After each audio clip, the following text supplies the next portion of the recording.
Bienvenidos al Pulso Semanal de Mercado, un espacio dirigido por el equipo de estudios económicos y de mercado de Aval Asset Management, donde analizamos lo más relevante que ocurrió en la última semana a nivel internacional y local, y los datos clave que marcarán la semana que comienza. La semana estuvo dominada por el optimismo en torno a un posible acuerdo entre Estados Unidos, Irán y Omán para reabrir el estrecho de Hormuz. El secretario del Tesoro, Scott Bessent, señaló que podría concretarse en cuestión de días, mientras Qatar confirma que ya redactó una propuesta para reanudar el diálogo. Con esto observamos que el petróleo Brent retrocedió con fuerza, desde niveles cercanos a $91 hasta cotizar por debajo de $79 por barril, su nivel más bajo en casi un mes.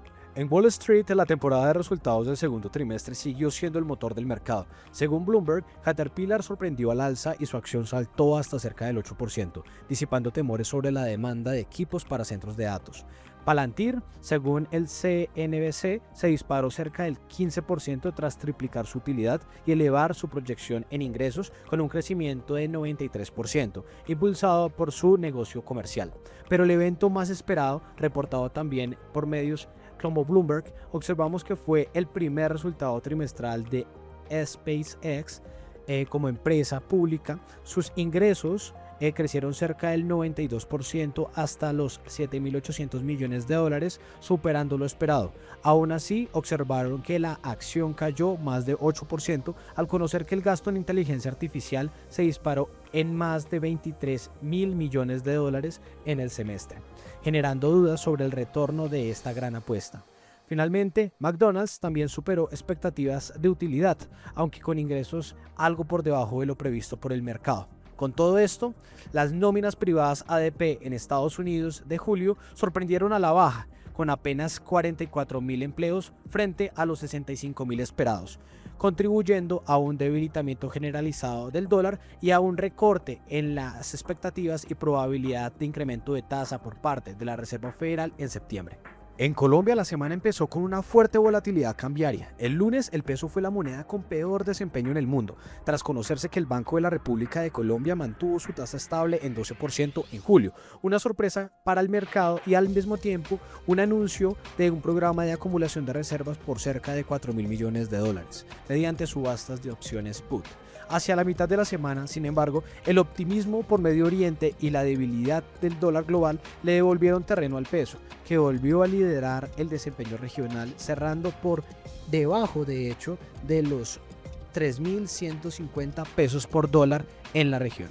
En publicaciones locales observamos el PMI manufacturero de julio, que se moderó cerca a los 52,7 puntos frente a junio, aunque se mantuvo en expansión.